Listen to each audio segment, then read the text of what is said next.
안녕하세요. 고스에듀 김지미 강사입니다. 자, 오늘은 지난 시간에 현대산문, 현대소설에 이어서 이제 고전산문을 들어가는데요. 요것도 저희가 이제 유튜브에나 우리 학원 사이트에 올리는 게 이제 순서가 뭐 있고, 이게 그러니까 화면상으로는 1번, 2번, 3번, 4번으로 표시가 안 되어 있기 때문에 여러분이 필요한 부분을 이제 골라서 들을 수도 있다는 장점이 있는데요. 그럼에도 불구하고 이제 산문 계열은 먼저 현대소설을 분석하는 방법을 먼저 이렇게 제 영상을 보시고 난 다음에 요 영상을 보셔야 좀 더 빨리 쉽게 이해를 할 수 있다는 점 미리 말씀드리고요. 그래서 이제 이 고전산문에 앞서서 현대소설, 현대산문을 좀 먼저 제 영상을 봐주시면 감사하겠습니다. 자, 이제 그러면 진행을 해보도록 하겠습니다. 일단은 지금 우리가 배울 내용이 고전산문입니다. 쉽게 말하자면 고전소설이지요. 고전소설은 갈래가 아주 다양하게 있습니다. 뭐 영웅소설이라든가 군담소설이라든가 뭐 여성소설이라든가 가정소설이라든가 여러 가지들이 있는데요. 그런 것들을 세분화하는 거는 이번 시간에는 할 수가 없고 그냥 전체적으로 개략적으로 고전소설을 분석을 할 때, 모의고사장에서 분석을 할 때, 그리고 혼자 공부할 때 어떤 방법으로 공부를 하고 푸는지에 대해서 간략하게 진행을 하도록 하겠습니다. 제가 지난 시간에도 말씀드렸지만 지난 시간뿐만이 아니죠. 지지난 시간, 지지난 시간까지 모든 시간에 통틀어서 지금 말씀드리고 있는 게 지금 우리는 모의고사장에 가서 문제를 푸는 방법을 공부를 하고 있다. 모의고사나 수능장에 갔을 때 주어진 시간에 빠르게 정확하게 푸는 방법. 그래서 제일 먼저 해야 될 게 뭐냐라고 말씀을 드렸었냐면 쪽수를 확인을 해달라. 그래서 이제 이 고전산문 혹은 뭐 현대시 뭐든지 간에 그 지문에 걸쳐 있는 마지막 문제가 몇 쪽에 어느 쪽에 걸쳐져 있는지 봐달라고 계속 말씀을 드리고 있고요. 이제 두 번째는 문제부터 확인을 하는 거죠. 문제 훑어보기. 자, 그래서 이 문제를 지문 읽기 전에 보느냐, 지문을 읽으면서 보느냐, 지문을 다 읽은 다음에 보느냐를 한번 빠르게 훑어본다라는 거. 그 다음에 이제 세 번째는 문학입니다. 지금 우리는 문학을 하고 있는데요. 이 독서는 아니죠. 아직 안 하고 있죠. 문학에서는 반드시 작가와 뭐를 봐라, 제목을 봐라. 그래서 작가는 유명한 작가 같은 경우엔 경향이 있으니까 경향을 파악해서 작품을 보면 작품을 좀 더 쉽게 이해할 수 있다라는 거. 그 다음에 이제 제목은 뭘 알려준다고 했었죠? 이게 중심 소재다. 라는 걸 알려준다라고 말씀을 드렸습니다. 그 다음에 이제 네 번째. 지문을 이제 보시는 거죠. 감상이 아닙니다. 감상이 아니라 분석을 하는 겁니다. 그렇죠. 우리는 시험을 치기 위해서 지문을 보는 거지, 감상을 하기 위해서 지문을 보는 게 아니라는 거예요. 그렇기 때문에 지문을 반드시 분석한다라는 마음으로, 문제를 풀기 위해서 내가 지금 살펴보고 있다, 읽는다라는 마음으로 나가가셔야 되겠죠. 자, 고전산문은 제가 한번 이제, 그 다음에 이제 다섯 번째가, 요거는 이제, 지문을 분석을 하실 때도 보시면, 모의고사장에 가서, 실제 시험장에 가서 분석하시는 방법과, 자, 혼자 공부하실 때 하는 방법이 조금은 달랐죠. 그냥 쉽게 간단하게 설명하자면 모의고사장이나 수능장에 가서는 밑줄이나 동그라미나 플러스나 마이너스나 물결이나 뭐 이런 표시들만 하시는데 혼자 공부하실 때는 여기에다가 플러스 뭐가 있었죠? 메모. 그렇죠. 여러 가지들을 메모하면서 내 공부로 만들어야 한다. 어떤 지문을 만나더라도 우리가 분석할 수 있는 능력을 길러야 된다라고 말씀을 드렸었습니다. 자, 그렇기 때문에 요렇게 지문 분석할 때도 두 가지 방법으로 이제 나눠서 좀 연습을 하셔야 되고, 그 다음에 이제 다 읽고 난 다음에 내용 메모를 하셔야 된다. 본인이 공부한 내용에 대해서, 지문의 내용에 대해서 메모가 이제 일반적으로 이제 정리죠. 지문 정리를 간단하게 해보셔야 된다.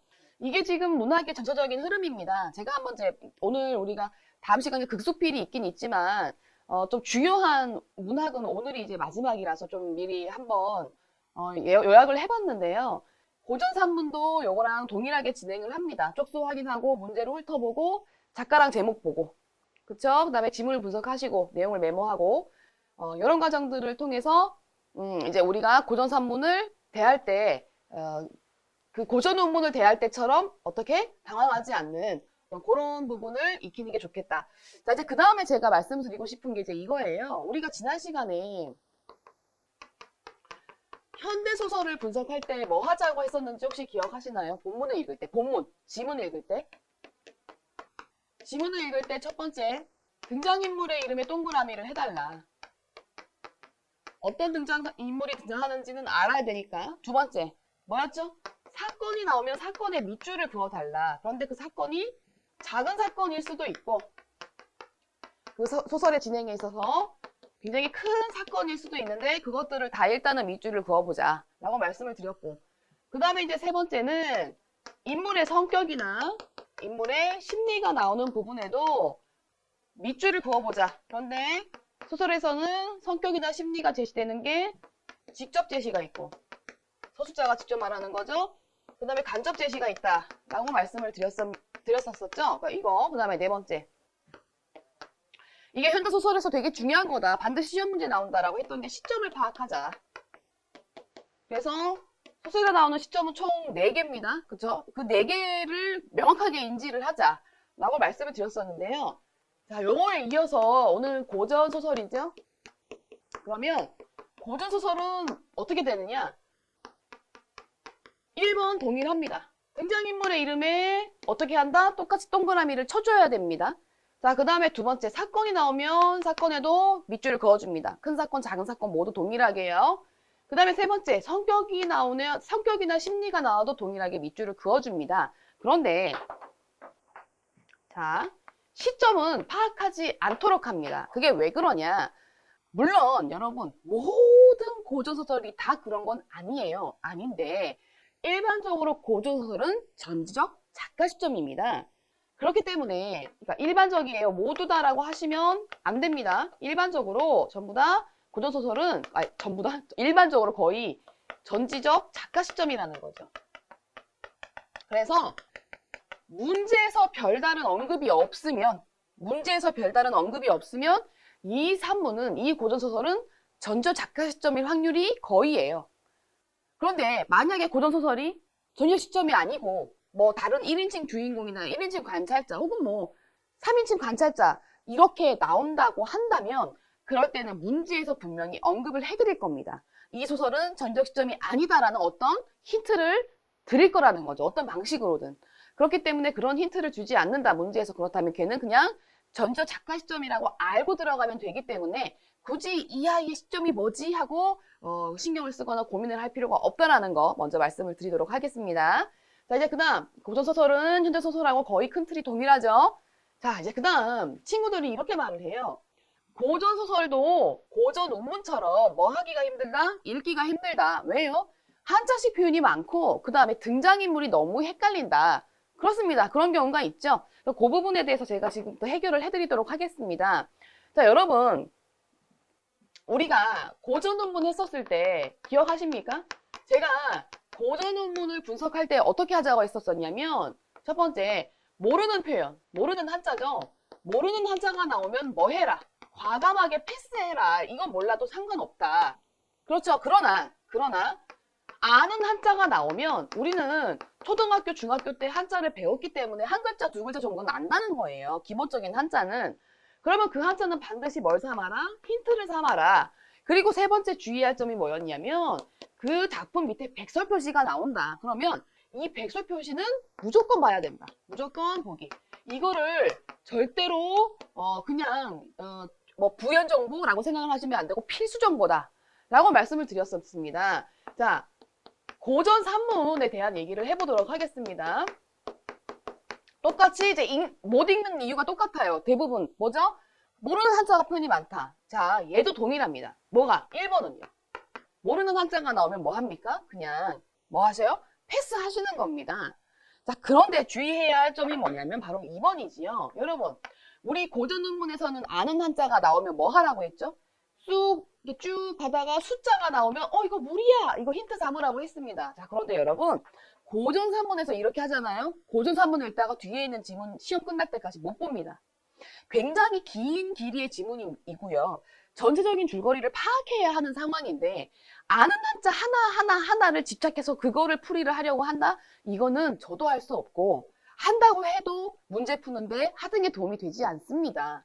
그렇기 때문에 두 번째, 아는 한자를 힌트 삼는 행동은 하지 않고요.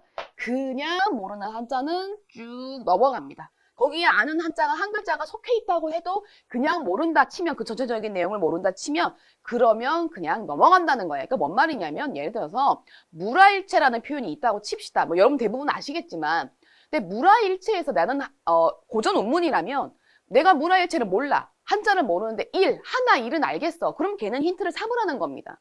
그런데 고전 산문에서는 내가 문화일체를 나왔어. 몰라. 근데 일은 알아. 그렇다고 해도 걔는 그냥 모르는 한자로 치부하고 넘어가야 한다는 거예요. 그래서 왜요? 아까 말씀드렸죠? 길이가 길고 전체적인 스토리를 파악해야 되기 때문에 이런 부분은 절대 고전 산문을 분석하는 데 있어서 도움이 되지 않는다. 자, 그래서 두 번째, 아는 한자를 힌트 삼는 행동은 절대로 하지 않습니다. 자, 그냥 모르는 걸로 넘어가는 거예요. 세 번째, 그래도 풀 수 있냐고 풀 수 있습니다. 백설표는요, 이것도 무조건 보는 겁니다. 무조건 보기. 그래서 반드시 얘를 보시고 얘를 힌트 삼아서 위에 올라가서 뭘 하셔야 된다? 내용 파악에 절대적인 힌트로 삼으셔야 된다. 라고 말씀을 드리겠습니다. 자, 그러면 이렇게 현대소설의 특징도 가지고 있고 고전문문의 특징도 가지고 있는 우리 이제 이 고전산문에 대해서 한번 실전 연습을 해보도록 하겠습니다. 자, 저 위에 보셔요. 번호를 봅니다. 28번에서 31번까지. 그러면 여러분은 모의고사장이라면 혹은 뭐 실제로 문제를 푸는 문제집에서라도 31번이 무슨 쪽에 있는지 확인을 해주시고요. 자, 저는 이제 곧바로 여러분도 마찬가지죠. 문제로 가도록 하겠습니다. 자, 28번 윗글을 이해한 내용이지요. 자, 여러분 이해가 나왔습니다. 제가 여러분한테 말씀드렸던 게 뭐죠? 문학에서는 이해든 설명이든 얘는 언제 푼다? 후에 푼다. 나중에 맨 마지막에 중간에 자르기가 굉장히 힘들다. 흐름이 있기 때문에 그래서 얘는 나중에 풀도록 하겠습니다. 자, 그 다음에 기억의 서사적인 기능이라고 되어 있지요. 자, 그러면 우리는 연필을 들고 어디로 갑니까? 기억. 본문의 기억 쪽으로 갑니다. 29번 문제지요. 자, 기억이 어디 있나 볼까요? 여기 있네. 어머 세상에, 백설표가 있는 부분에 기억이 있군요. 그럼 굉장히 중요한 단어인가 봐요. 그럼 여기다 일단은 29번이라고 저는 적어주고 여러분도 같이 적어주고 그리고 다시 문제로 가보도록 하겠습니다. 30번. 보기를 바탕으로 라고 되어 있지요. 그러면 보기를 바탕으로 한다는 거는 보기는 뭐가 되는 거다? 작품을 읽기 전에 보는 거다. 그렇지요. 자, 그 다음에 윗글을 감상을 하래요. 그러면 윗글을 먼저 감상을 합니다. 중간이지요. 그런 다음에 적절하지 않은 거니까 그 다음에 선택지, 선지는 후. 지금 보시면 제가 계속 이제 이 영상을 찍으면서 여러분에게 말씀드리는 이유가 인 게 뭐냐면 출제자는 분명히 여러분에게 문제를 푸는 순서와 힌트를 다 주고 있다. 친절한 출제자다라고 여러 번 말씀드렸습니다. 그래서 여기 위에 보시면 문제도 읽는 순서를 다 알려주고 있어요. 보기 봐라. 그 다음에 윗글 봐라. 그 다음에 선지 봐라. 그렇죠. 그래서 그 순서대로 반드시 푸시면 좋은 결과가 있으시겠죠. 자, 그러면 이렇게 하고 나서 이따 이제 보기 또 31번으로 가볼까요? 자, A와 B에 대한 설명 중 적절하지 않은 것은 이라고 되어 있어요. 그럼 31번 문제지요. 자, 우리 또 앞으로 넘어가 볼게요. 여기 A 31번 양쪽에다가 뭐 해준다? 31번이라고 적어준다. 왜요? 이거 안 적으면 우리는 내용에 집중해서 뭐 한다? 까먹는다. 그래서 양 사이드에다가 꼭 반드시 뭐 해준다? 31번이라고 적어주고 우리가 이 지문을 읽을 때 내용에 빠지는 걸 뭐 한다? 이렇게 막아준다. 방지해준다. 이렇게 해주는 거에 예방해준다. 그러면 이제 요거는 결국에는 이 A, B 문제니까 31번 문제는 어떻게 되는 거죠? A는 B와 달리, B는 A와 달리니까 제가 여러분이라면 얘는 A, B를 비교하는 문제지 않습니까? 중간에 풀 거예요. 근데 언제 중간에 푸느냐? A만 읽고 B만 읽고 아니죠. 제 생각에 얘는 A와 B를 모두 읽고 나서 중간에 푸실 수 있으면 푸시는 게 나을 것 같습니다. 그렇죠? 자, 그래서 그런 것들은 여러분이 편하실 대로 A 부분만 보고 푸셔도 상관은 없습니다만 A와 달리 선지를 지금 우리가 봤을 때 A와 달리 B와 달리 A와 B 모두 이런 내용이 산문에 속해 있으면 중간에 자르셔도 되고 끝에 가서 읽으셔도 된다. 요거는 여러분의 이제 여러분의 어떤 그런 편리함? 뭐가 더 문제가 잘 풀리는지 그렇게 해보시면 될 것 같아요. 저는 이거를 이번엔 A, B 모두 읽고 중간에, 그러니까 여기까지 읽고, B 여기까지 읽고 한번 풀어보도록 하겠습니다. 자, 이제 그러면 보기를 바탕으로 한 다음에 지문으로 가보도록 하겠습니다. 자, 지문 여기 보기를 바탕으로 할까요? 연필을 드시고 우리는 절대로 눈으로만 보지 않습니다. 눈과 뇌가 손이 함께 움직이는 공부를 합니다. 자, 월왕전은 유교적 충효사상. 이거 중요하네요. 충효사상을 주제로 한 군담 소설로서 여러분 군담이 뭐죠? 전쟁을 담은 소설이죠. 19세기 무렵 민간에서 판각한 방각봉의 소설이다. 아, 이게 19세기 무렵이군요. 조금 조선 후기에 지어진 소설인가 봐요. 상업성을 추구했던 대개의 반각본 소설처럼 이 작품도 주로 오락적 목적의 독서를 즐겨하는 독자층을 겨냥한 다양한 소설적 기법을 추구하고 있다. 자, 정기적인 요소. 정기적인 요소가 뭐죠? 비현실적인 거. 구름을 탄다거나 도수를 부린다거나 하는 겁니다. 자, 극단적 상황 설정. 아, 이거 뭐 독자층이 굉장히 좋아하는 거죠. 지금도 드라마 보세요. 막 굉장히 극적인 상황을 많이, 극단적인 상황을 많이 연출을 하죠. 자, 이야기의 흐름을 끊는 단절 기법. 그 다음에 속도감 있는 사건 전개를 위한 압축적인 사건을 잘 나타내고 있다. 제가 지금 보기를 읽어보니까 이 소설의 주제까지 나왔어요. 뭐예요? 충효사상. 두 번째, 이 소설의 종류까지 나왔어요. 군담소설. 전쟁이겠구나. 제가 여러분 월왕전 이거 2021년에 이게 2학년 모의고사인데요. 제가 이거 월왕전 처음 봤습니다. 이게 참 부끄러운 고백이지만 그런데 제가 이걸 처음 볼 때 보기를 통해서 굉장히 많은 정보를 얻고 갔습니다. 지문으로. 그랬더니 읽는데 어떠한 별다른 문제가 안 생기더라는 거죠. 너는 선생이니까 그게 아닙니다. 보기에 있는 정보를 가지고 대입을 해서 보면 충분히 풀 수 있게 문제가 출제가 된다. 그러니까 여러분이 그동안 고전소설이 안 풀렸다. 혹은 고전소설을 능력이 없었다라고 생각하시는 분들은 여러분이 보기에 있는 힌트를 얼마나 잘 활용했는가를 다시 한번 반성을 해보고 또 돌이켜보자라는 거죠. 보기에는 이 힌트를 나는 몇 퍼센트를 활용을 해서 지문으로 갔는가. 저는 100%를 다 활용을 한다는 거죠. 그러니 지문이 쉽다는 거지 제가 선생이고 잘났기 때문이 아니라는 거죠. 여러분보단 조금 그래도 잘나진 않았을까. 자, 이제 봅니다. 자, 여기요. 그래서 보시면 유교적 충효사상을 다루고 있고 주제 나왔고 종류 나왔어요. 그쵸? 군담소설. 전쟁소설이다. 그 다음에 이제 다양한 소설 기법을 사용하고 있다. 정기적, 극단적, 단절, 압축적. 그러면 이제 이 네 가지들을 잘 살펴보면서 읽으면 되겠죠? 좋습니다. 자, 그럼 이러한 배경 정보를 가지고 한번 지문으로 가도록 하겠습니다. 근데 여러분, 오늘은 우리는 지문을 감상하고 지문을 분석하는 시간이 아니라 문제를 푸는 방법을 익히는 시간이기 때문에 전체적으로 다 지문을 읽을 시간은 없을 것 같아요. 보시면 아시겠죠? 굉장히 깁니다. 여기 보시면 작가하고 제목을 먼저 봐야 되거든요. 자, 작자 미상입니다. 미상이에요. 제가 옛날에 공부를 굉장히 안 했을 때, 고등학교 1, 2학년, 그러니까 고등학생 때 별로 공부를 안 했습니다. 사실 나중에 이제, 1년을 더 공부를 해서 대학에 간 케이스인데, 여기 이제 작자 미상에서 이 미상이 사람 이름인 줄 알았어요. 그래서, 저 사람은 참 문학작품을 많이 만드네, 이랬던 사람입니다. 그런데 제가 공부를 열심히 해서 대학에 갔죠. 여러분은 저 같은 정도의 수준은 아니시니까, 고등학생이. 그러니까 저보다는 훨씬 더 똑똑하고 더 훌륭하신 분들이니 조금만 집중해서 공부하시면 국어에서 좋은 점수를 받으실 수 있겠죠?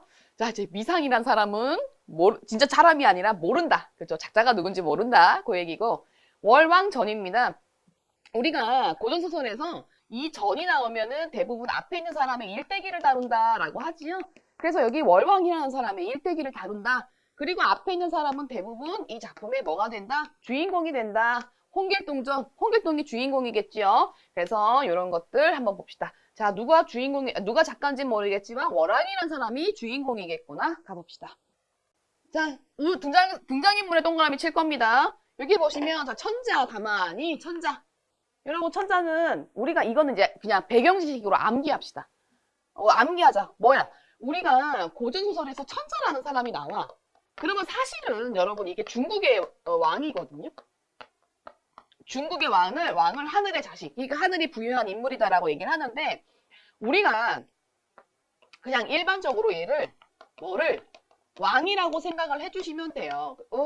이게 여러분이 배경지식으로 있으실지 모르겠지만 고전 소설은 대부분 우리나라 사람이 김철수라는 사람이 지었다고 해도 배경을 관습적으로 중국으로 설정을 합니다. 그래서 이제 왕이라고 하지 않고 천자라고 굉장히 많이 표현을 하는데 이게 뭐 중화사상 때문이냐, 뭐 그런 것 때문은 아니고, 그냥 이제 배경을 중국어로 하면 스케일도 커 보이고, 또 뭔가 좀 더 있어 보이니까, 넓어 보이니까, 그래서 그렇게 했다라고 생각을 하시면 됩니다. 자, 그래서 여기 천자.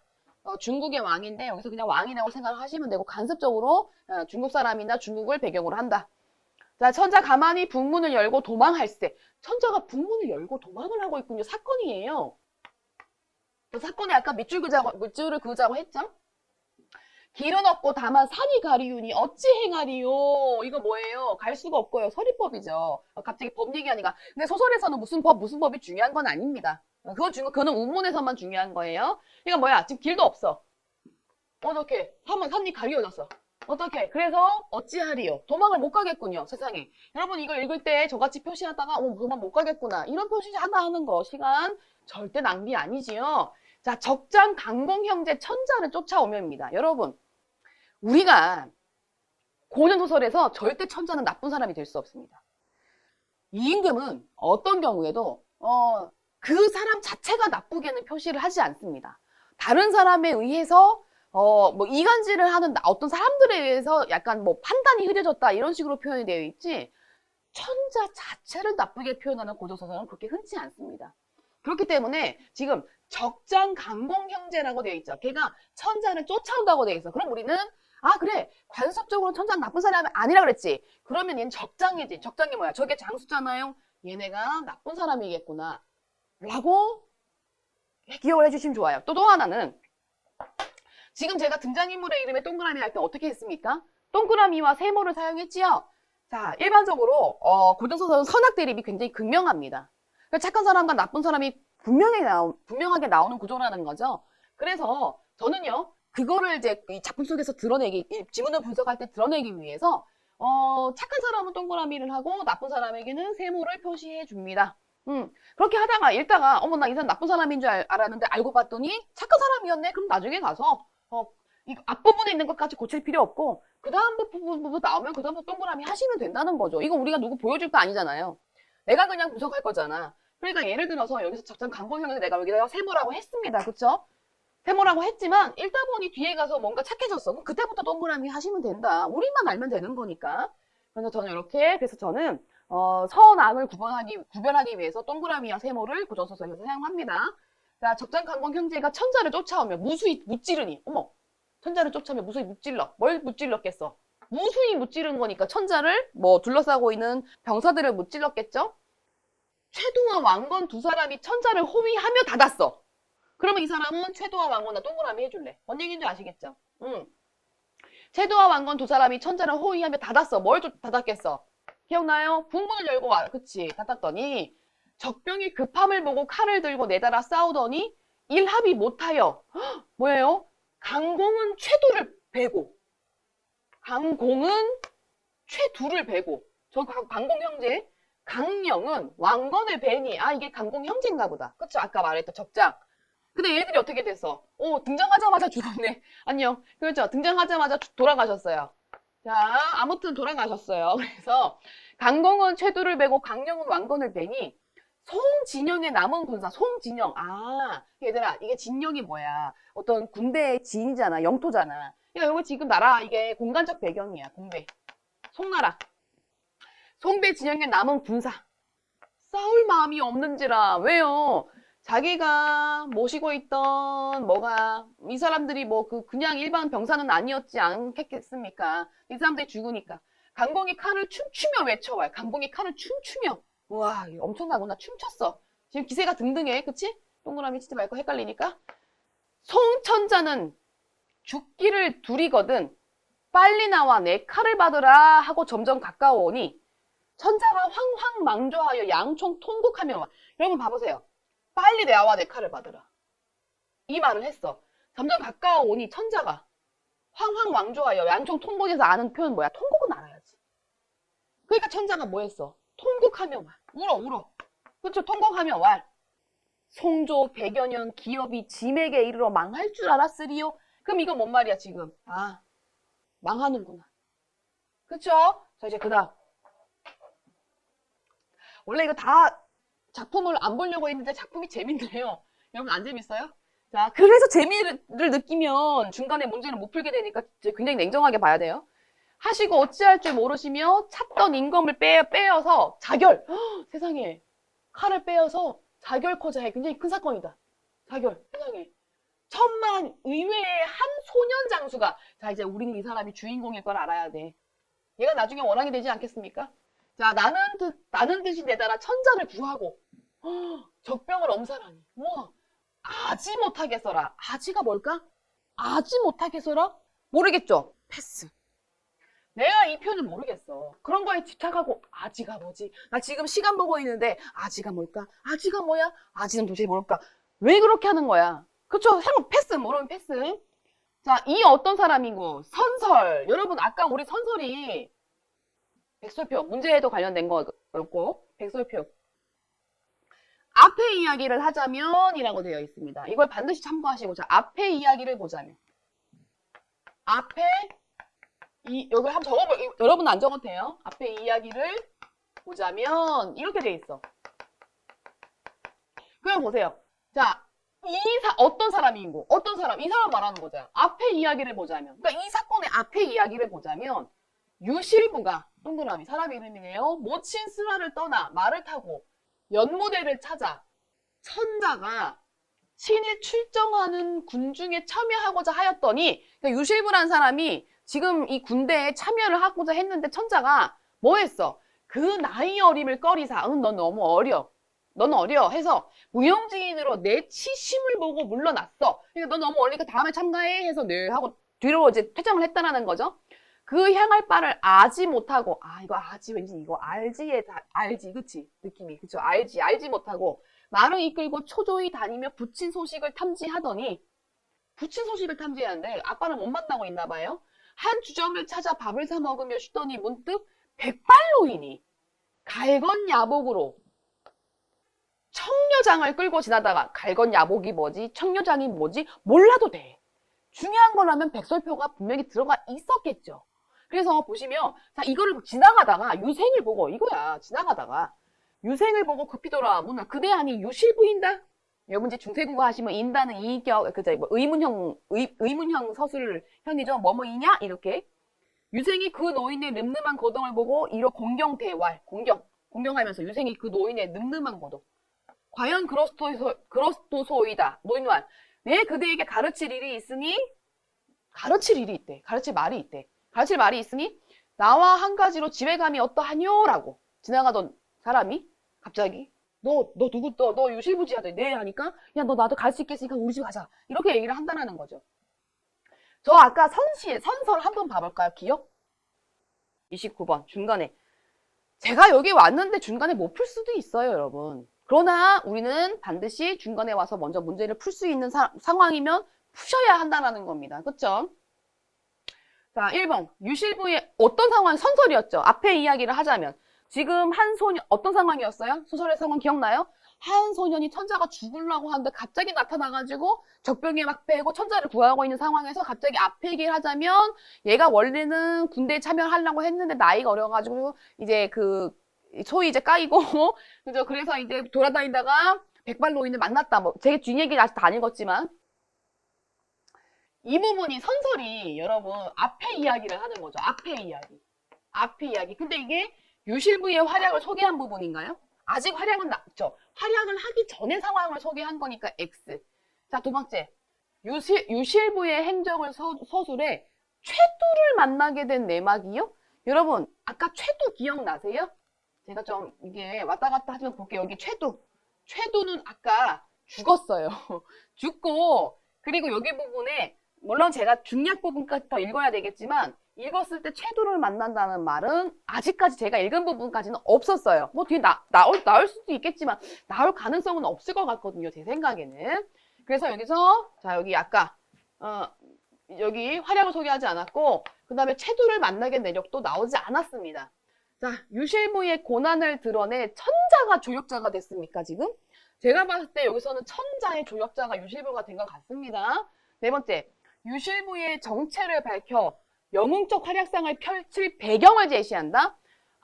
그래요. 이거 약간 조금, 그럴 것 같지 않아요? 가르칠 바? 백발노인이 무언가 가르칠 바가 있다고 했습니다. 자, 이렇게 냅둬 보시고. 자, 5번. 유실부의 가계를 언급해 고기현 혈통을 지닌 내력을 제시했어요. 앞의 내용이. 내가 이 유실부가 이 지금 천자를 구하기 전의 상황을 얘기하고 있는 거지. 우리 집의 아빠는 누구, 우리 집의 할아버지는 누구. 내가 그래서 거기에 이 얘기를 지금 하고 있는 게 아니죠. 그래서 여기 보시면 가계를 언급하지도 않았고 고기현 혈통을 지닌 내력도 언급하지도 않고 있습니다. 그렇다면 여기서 가장 답에 가까운 게 몇 번이다? 4번이겠네요. 그렇죠. 영의정 활약상을 펼칠 배경, 백그라운드. 자, 어떤 배경인지 한번 볼게요. 이게 뭐예요? 뭐야. 전쟁에 참여하지 못하고 어떻게 된 거? 백발노인을, 부친을 만나기 위해서 부친의 행방을 수송하던 중 백발노인을 만나는 거죠. 자, 만나서 어떻게 됐습니까? 수건에 책을 내어놓고 보라 하니 유생이 일견에 신통한 술법임을 알고 인하여 배우니, 자, 배웠어. 배우니, 자, 수년진에 능히 제주를 통한지라 세상에 봐요. 제주를 익히게 된 거죠. 백발노인을 만나서. 노인이 기뻐 실부에게 일러왈. 이거 아까 우리 문제 있었던 거죠. 31번이었나요? 헷갈리네요. 그대 이제 천지조와 지리를 알았으니 세상에 나가 천자의 위태함을 구하고 꽃다운 이름을 후세에 전하라. 이제 너는 다 내 가르침을 익혔으니까 이제 하산해라 라고 말합니다. 유생이 이미 도적이 군사를 일으켜 천자가 출정하심을 짐작하였으나 위태하심을 구하라 말을 듣고 크게 놀라. 그러니까 이건 알았지. 왜냐면 내가 참석하려고 했으니까. 근데 나이가 어려서 차였으니까. 근데 위태하심을 구하란 말을 듣고 크게 놀라. 대인, 이런 산중에 응거하심이 어찌 세상 일을 아셨습니까? 예, 세상에 이거 어떻게 알았어? 하니까 노인이 미소를 지으면서 내 자연 알 일이 있기로 알거니와 사람이 때를 이름이 불관. 자, 아는 한자 있어요? 불? 아니다 알죠. 관 모르죠 솔직히. 그럼 그냥 가는 거야. 사람이 때를 이름이 불관하니. 자, 이별이 심히 서운하니. 자, 이 심히 서운하나 어찌면 하리요. 그거 한마디로 뭐야? 나는 그냥 자연히 알게 됐어.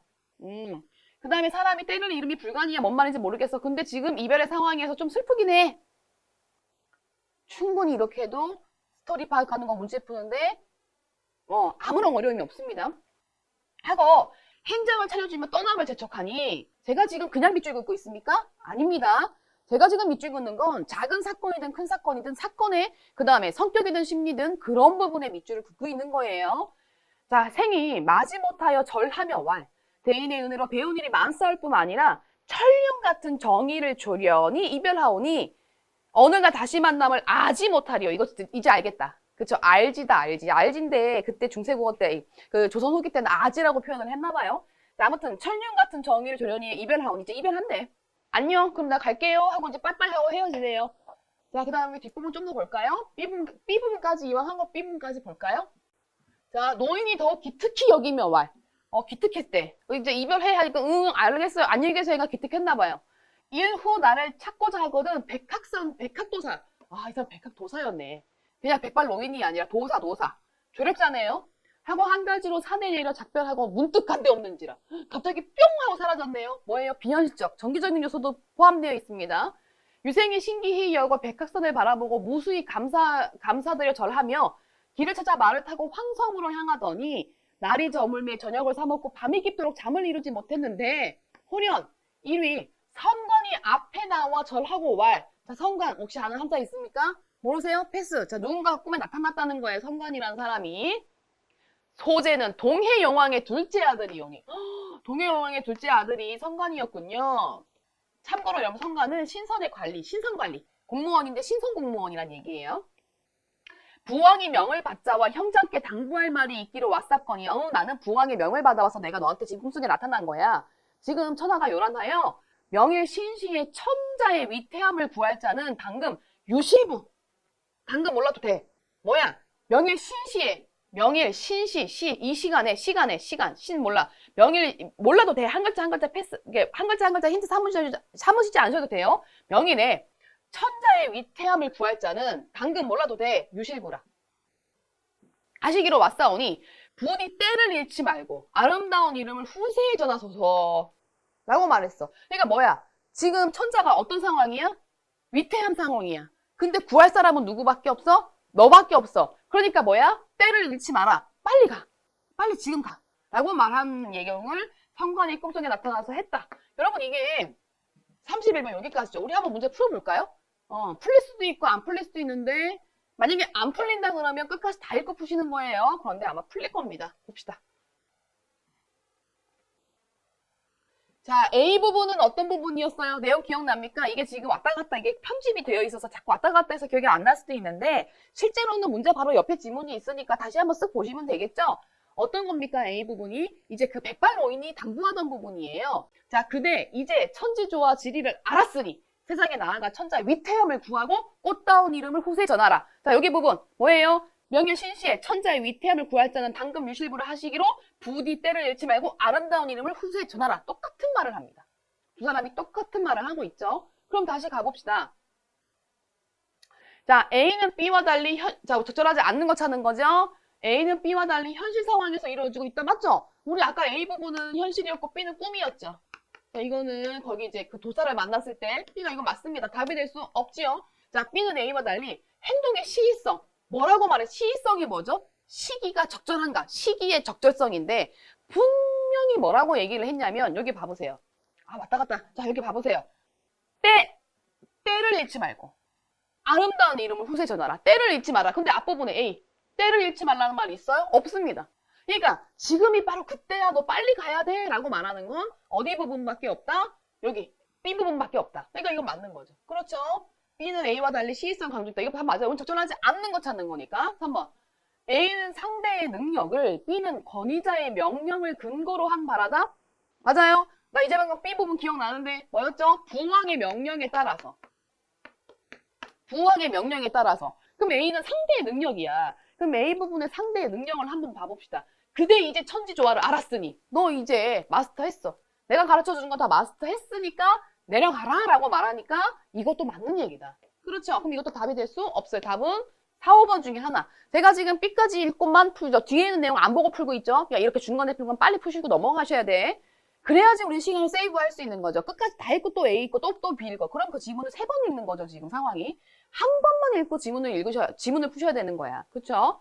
A는 수행할 임무를, B는 임무 수행의 구체적인 방법, A 부분에서 수행할 임무를 제시했나요? 나 제시한 것 같아. 보니까 뭐예요? 천자의 위태함을 구하고 후세의 이름을 전해라. 해야 할 바. 천자의 위태함을 구해라. 그래서 네 이름 날려라. B 부분 뭘까요? 자, 여기 어디니? 천자의 위태함을 구할 자는 유실부야. 그러니까 때를 잃지 말고 아름다운 이름을 후세에 날려라. 똑같은 말 했죠. 똑같은 말. 근데 여러분 여기 봐보세요. B 부분에. 구체적으로 어떻게 해야 하는지. 네가 그래서 천자를 구하려면 첫 번째 이런 방법을 해야 되고 두 번째 이런 방법을 해야 되고 세 번째 이런 방법을 해야 돼 라고 얘기한 게 여기 있나요? B 부분에? 없습니다. 임무 수행을 둘 다 얘기를 하긴 했어. 어떤 임무 수행? 천자를 구하고 이름을 널리 알려라. 그런데 B 부분에 그래서 1번, 2번, 3번, 4번과 같은 내용은 없었어요. 그래서 답이 몇 번? 4번. 자, 5번 볼까요? A와 B는 모두 상대방의 명망이 높아질 걸. 아름다운 이름을 후세에 널리 알려라. 그렇죠. 아름다운 이름을 널리 후세에 알려라는 말이 두 군데 다 있었습니다. 자, 그래서 저는 중간에 풀고 A, B 다 읽고 나서 풀었는데요. 풀고 나니 4번이 답이 나왔습니다. 그럼 여러분, 제가 이렇게 하니까 그러면은 A만 읽고 혹시나 궁금해할까봐 얘기하는 건데 A만 읽고는 못 푸냐? 중간에 할 수는 있어요. 볼까요? 그럼 봐보세요. 얘는 지금 A는 B와 달리라고 돼 있어. 몰라. 이거는 일단 봐야 돼. 그럼 A만 만약에 읽었다 치면 예를 들어서 A는 현실 상황에서 이루어지고 있다. 이건 맞다라는 거죠. 동그라미. 그러니까 얘가 아직 B를 안 읽었다는 전제 하에 풀면 자, 얘는 지금 못 풀고 A는 상대의 능력을 명령의 근거로 한 바라. 이거 맞잖아요. 동그라미. 그럼 이따 B 보시고 A는 수행할 임무를 서술하고 있다. 맞죠? 이거 맞고. 자, A는 상대방의 명망이 높아질 것에 대한 기대를 나타내고 있다. 이거 맞다라는 거죠. 그 다음에 이제 B를 봐. 그 다음에 이제 B를 보고 B는 달리라고 했으니까 맞고. 뭔 얘기인 줄 알겠죠? 자, B는 A와 달리 행동의 시의성, 시기 적절함. 맞았고. 그렇죠? 그 다음에 B는 권위자 명령 근거에 맞았고. 그러니까 뭔 얘기인 줄 알겠죠? 근데 여기는 구체적인 방법을 제시하지 않았네. 이거 틀렸네. 답이 4번이네. 이렇게도 풀 수 있어요, 여러분. 그러니까 자, 보세요. 이렇게 A, B 이런 문제가 나오면 문학에서 A만 읽고 부분 체크하셔도 되고 A, B 모두 보고 부분 체크하셔도 됩니다. 근데 이거를 여러분이 보시고 해보시고 뭐가 더 나한테 맞는지. 그러나 반드시 중요한 건 뭐죠? A만 읽고 하시든 A, B 모두 읽고 하시든 얘는 중간에 푸셔야 된다.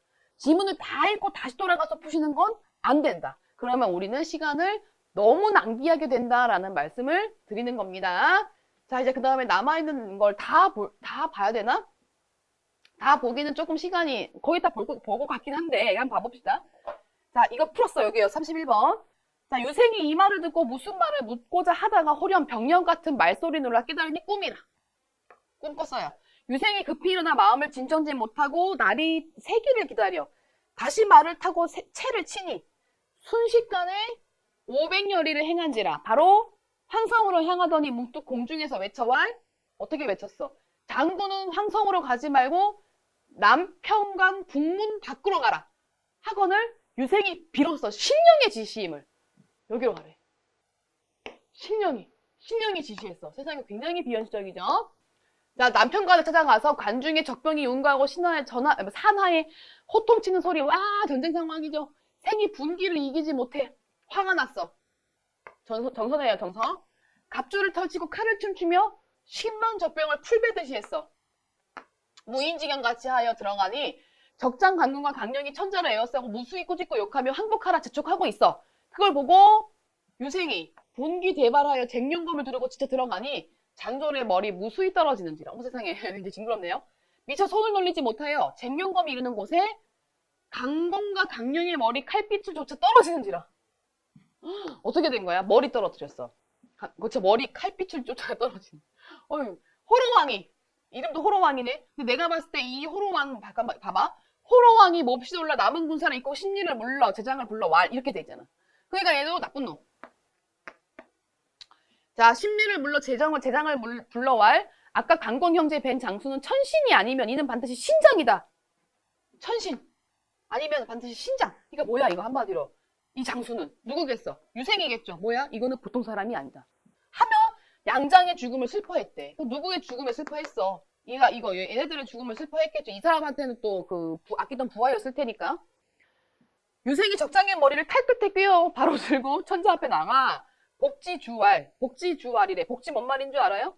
여기 복지주왈. 뭔 말인지 모르죠? 패스. 나도 모르겠어요. 자, 연무대에서 말 달리던 유실부 없더니 황실의 위태함을 듣잡고 혈기 지분으로 당돌이 전장에 참여하여 다행히 적군을 물리치우나 천명을 어기었사오니 군법으로 시행하소서. 이게 뭔 말이야? 무슨 천명을 어겼어? 아까 기억나? 절대로 우리가 모르는 내용은 나오지 않아. 천명이 누구의 명이야? 천자, 그 왕의 명이었죠. 어떤 명이었죠? 그렇죠. 나이가 어려서 너는 참석하지 마였어. 너는 나이가 어리니까 너는 아웃이야. 나중에 커서 와. 그랬는데 내가 어겨서 왔잖아. 그러니까 나 뭐 해달래? 군법으로. 여러분 보기 내용 기억나요? 보기에서 자, 이 작품엔 뭘 다루고 있다? 추묘사사.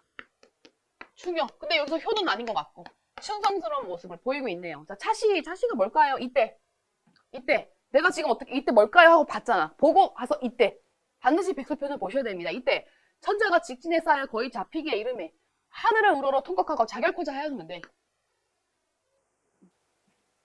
좀 전에 사건인데? 그지? 난데없는 소년 장수가 나는 듯이 들어와 일합에 적장을 메고 자충우돌하여 화망을 벗겨줌을 보시고 천심을 진정하사 좌우에게 물어 가라사대. 저 어떤 장수인고? 필경 청신이 도우심이라다. 하늘을 도와준 것 같대. 하시고 신기히 여기시더니 오래지 아니하여 그 소년 장수가 적장의 머리를 가지고 엎드리며 성명이 유실부로 하여 죄를 청함을 모시고 아까 이 내용이죠. 이거 그렇죠? 천심이 기쁘사 친히 내려 그 손목을 잡으시고 타로 뭔 말인지 몰라도 돼. 기뻐 지금. 그래서 손목을 잡았어. 그래서 뭐라고 말해? 저 즈음에 짐이, 여러분 짐은 왕이 자기 자신을 낮춰서 부르는 말이죠. 짐이 경에 공맹이 있음을 짐작하였으나 그 소년을 아껴 감히 쓰지 못할 때. 이게 뭔 말인지 알아요? 뭐라고 돼 있어? 그쯤에 내가 경에 용맹이 있음을 짐작은 했대. 근데 그 소년을 아껴서 감히 쓰지 않았다라는 거야. 그러니까 네가 너무 괜찮았는데 너무 나이가 어리고 아까워서 혹시 죽을까봐 그렇게 얘기를 하는 거죠. 이제 경이 짐의 어리석음을 생각지 아니하고 짐의 급함을 구하여 송왕실을 회복하고 사직을 안복해 되니 그 공을 갚을 바를 아지 못하거니와 경에 붙이는 이름이 무엇이뇨? 이게 뭐야? 고맙다. 고맙다. 근데 너 이 아빠 이름이 뭐야? 생의 머리를 조아리며 왈 유태사이고 아빠는 유태사, 할아버지는 유방. 이렇게 얘기를 하고 끝나는 작품이네요. 재밌습니다. 자, 그럼 여러분, 우리 지금 29번 문제 풀었죠? 아까 31번 문제 풀었죠? 그 다음에 30번 문제를 풀도록 하겠습니다. 여러분, 30번 문제, 왜 이것부터 푸죠? 항상 우리가 먼저 받거나 구체적인 거나 배점이 높은 거. 대부분 30번 문제는 그렇죠. 33점짜리로 나올 가능성이 있죠. 보기를 주는 경우에는. 그럼 우리가 이미 이걸 봤기 때문에 그 다음에 선진을 보는 게 다른 거 미리 그냥 보는 거. 그러니까 30번은 우리가 이미 보기의 내용을 알고 있는 상황에서 선진을 보는 거기 때문에 그 다음에 이게 이제 배점이 높기 때문에 이런 것들을 먼저 보시는 게 내 기억이, 지문에 대한 기억이 조금 더 선명할 때 이런 배점이 높은 걸 먼저 푸시는 게 훨씬 더 우리한테는 도움이 되겠죠. 그래서 자 봅시다. 천자가 쫓기다 임금을 빼어서 아까 우리 이거 기억나죠? 요거 청기적 요소, 극단적 상황 설정, 단절 기법, 자 압축적 사건 봅시다. 천자가 쫓기다 임금을 빼어서 자결코자 하는 데는 극단적인 상황을 통해서 긴박감 맞죠? 이거를 보고 어머 아름다워 이런 사람이 어디 있습니까? 그러니까 여기서 지금 극단적인 상황을 제시한 거 맞아서 이건 오케이. 우린 적절하지 않는 거 찾는 거니까 답이 될 수 없어요. 자, 아지 못하겠어라. 이 어떤 사람인고?에서 그 다음에 갑자기 선설하면서 앞에 얘기를 끌어냈다는 거죠. 긴박한 상황에서 갑자기 옛날 이야기로 돌아갔다는 거야. 그러니까 단절 기법을 통해 이거 맞는 것 같고 소년 장수에 대한 독자의 궁금증을 유발하고 있다. 맞죠? 도대체 얘는 누구야? 물론 이야기를 끊긴 부분에 대한 아쉬움도 있지만 도대체 쟤는 누구지? 에 대한 호기심을, 독자의 호기심을 풀어주는 거 맞겠죠? 그래서 이것도 맞다. 답이 될 수 없다. 자, 3번. 불과 수년 지내에 능히 제주를 통했다는 데서 유실무가 신통한 술법을 갖춘 과정을 그렇죠. 압축적으로 수년의 내용을 만약에 풀어서 쓴다고 해봐. 이거 대하소설 되겠죠. 근데 그냥 한 줄로, 한 문장으로 끝냈기 때문에 압축적 제시 맞다. 답이 될 수 없다. 자, 4번. 자, 유생이 적장의 머리를 칼 끝에 끼어들고 바로 천자 앞에 나아가는 정기적인 요소. 여러분, 정기적인 요소는 어떤 거야? 아까 내가 말했듯이 현실에서 일어날 수 없는 일이어야 돼. 술법을 펼친다거나 구름을 탄다거나 뭔 얘기인지 알아요? 주문을 외운다거나 아니면 뭐 용을 부린다거나 이런 거여야 되는데 여러분, 이게 잔인하긴 하지만 현실에서 불가능한 사건인가요? 적장의 머리를 칼 끝에 끼어드는 게 현실에서 불가능합니까? 아닙니다. 이거 현실에서 실제 전쟁 상황에서 굉장히 많이 일어났던 사건들인 거죠. 그래서 여기서 여러분 뭐예요? 이거는 정기적인 요소가 아니다. 그래서 답이 몇 번이다? 4번이 되어야 되겠죠. 자, 5번입니다. 위태로운 항실의 상황을 듣고 당돌이 전장에 참여해 적장을 물려치는 데서는 유교적 충, 그렇죠. 충의 사상. 여기 언급되어 있는 거. 충효 중에서 충. 우리 이거 아까 살펴봤었죠. 충의 사상. 왜 그랬어? 너 오지 말라 그랬는데 왜 갔어? 임금을 살리고자 간 거죠. 그쵸? 임금을 살리고자. 그러니까 유교적 충의 사상을 제시하고 있다. 결국에는 그래서 답이 몇 번이다? 4번이 된다라는 것을 알 수 있습니다. 자, 그럼 이제 우리가 남은 문제를 풀어보죠. 31번 풀었고요. 30번, 29번 풀었죠. 마지막 28번 문제입니다. 자, 윗글을 이해한 내용으로 적절한 거죠. 봅시다. 이거는 줄거리 파악이죠. 집중을 잘 하셨다면 이 문제는 충분히 맞추실 수 있을 거라 생각을 합니다. 자, 적절한 건 1번. 천자는 북문을 나와 유실부가 있는 곳으로 피했습니까? 아니죠. 자결하려고 했는데 유실부가 천자 쪽으로 갔죠. 그러니까 자, 이거 안 됩니다. 우린 적절한 거 찾는 거예요. 자, 최동화 왕건의 충성에 송나라 군인들이 전의를 아까 불태웠었습니까? 등장하자마자 죽었습니다. 그래서 군사들이, 병사들이 전의를 잃었다라고 분명히 뒷부분에 써 있었지요. 자, 3번. 연무대를 나온 유실부는 주점에서 부친을 기다렸습니까? 주점에서 부친을 찾아다니다가 주점에서 밥을 먹고 있는데 백발노인을 만났다라고 언급이 되어 있었죠. 그래서 요거 여기서 만나기로 한 것도 아니었습니다. 4번. 유실부는 술법을 배우려고 백발노인을 찾아갔나요? 국밥을 먹고 있는데 백발노인이 지나가다가 너 유실부지 나 따라와. 분명히 앞부분에 그렇게 써 있었습니다. 그래서 이것도 안 되고 답은 5번일 가능성이 높네요. 볼까요?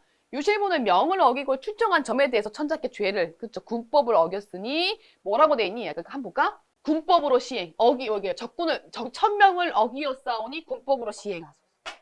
라고. 그래서 29번의 답이 몇 번? 5번입니다. 여러분, 아직 안 끝났어요. 이거 끄시면 안 돼요. 굉장히 중요한 얘기를 하나 하려고 합니다. 지금부터. 안 돼요. 지금 절대로. 이거 봐보세요. 이 소설과 관련이 없어서 얘기는 안 했는데 한 가지를 더 얘기를 하고자 합니다. 자, 오늘 끝까지 꼭 보시는 분들한테 행운이 돌아가겠네요. 꼭 끝까지 보셔야 합니다. 보세요. 지금 이 작품은 우리가 지금 살펴본 이 작품은 등장인물이 분명하게 딱 떨어져서 소설을 읽을 때 그닥 불편함이 없었습니다. 그런데 여러분, 제가 한 가지 좀 각색해서 소설 하나를 보여드리자면, 만약에 이런 소설이 있다고 칩시다. 자,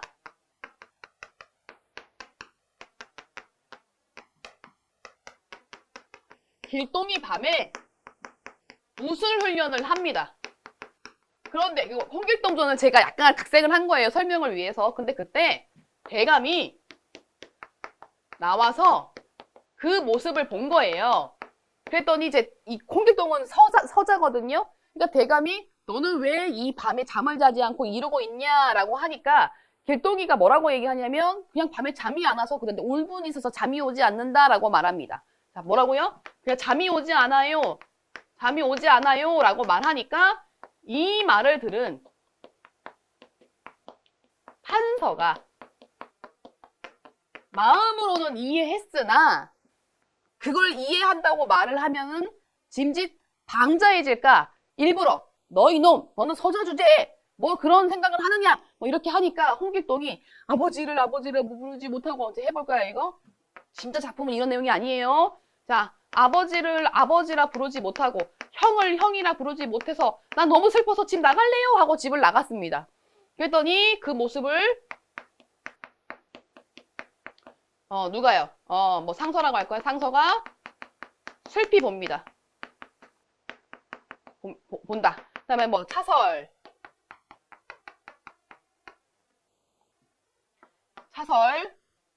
이 모습을 보던